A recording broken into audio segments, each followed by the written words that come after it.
Assalamualaikum warahmatullahi wabarakatuh. Halo semuanya, saya Dewi Alianisa, peserta latihan dasar dari Inspektorat Kabupaten Bangka, golongan 3, angkatan 5, kelompok 3, tahun 2025. Saya adalah pengawas penyelenggaraan urusan pemerintahan daerah ahli pertama di Inspektorat Kabupaten Bangka.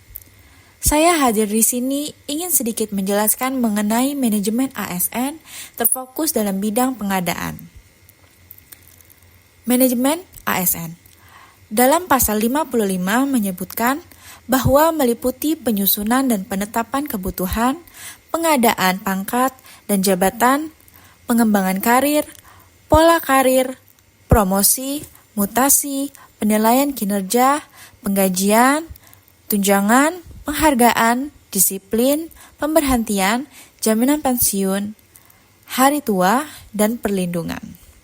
Manajemen ASN pada instansi pusat dilaksanakan oleh pemerintah pusat sesuai dengan ketentuan peraturan perundang-undangan. Manajemen ASN pada instansi daerah dilaksanakan oleh pemerintah daerah sesuai dengan ketentuan peraturan perundang-undangan. Dalam hal ini saya akan mengambil fokus tentang pengadaan. Pengadaan ASN merupakan kegiatan untuk mengisi kebutuhan jabatan administrasi atau jabatan fungsional dalam suatu instansi pemerintah. Pengadaan ASN di instansi pemerintah dilakukan berdasarkan penetapan kebutuhan yang ditetapkan oleh Menteri. Pengadaan ASN dilakukan melalui tahapan perencanaan, pengumuman lowongan, pelamaran, seleksi, pengumuman hasil seleksi, masa percobaan, dan pengangkatan menjadi ASN.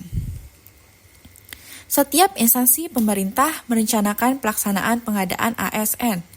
Setiap instansi pemerintah mengumumkan secara terbuka kepada masyarakat adanya kebutuhan jabatan untuk diisi dari calon ASN. Setiap warga negara Indonesia mempunyai kesempatan yang sama untuk melamar menjadi ASN setelah memenuhi persyaratan.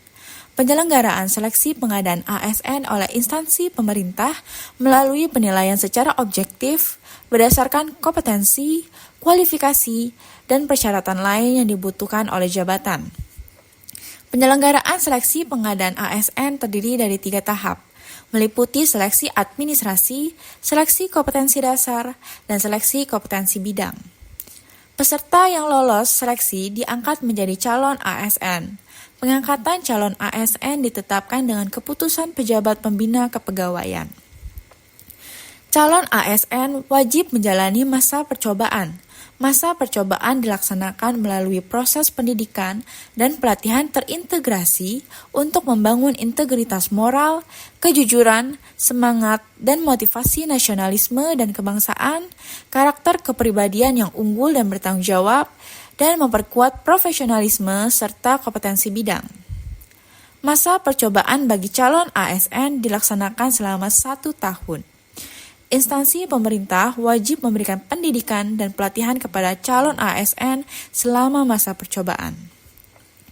Calon ASN yang diangkat menjadi ASN harus memenuhi persyaratan, lulus pendidikan dan pelatihan, serta sehat jasmani dan rohani. Calon ASN yang telah memenuhi persyaratan diangkat menjadi ASN oleh pejabat pembina kepegawaian sesuai dengan ketentuan peraturan perundang-undangan. Calon ASN yang tidak memenuhi ketentuan diberhentikan sebagai calon PNS.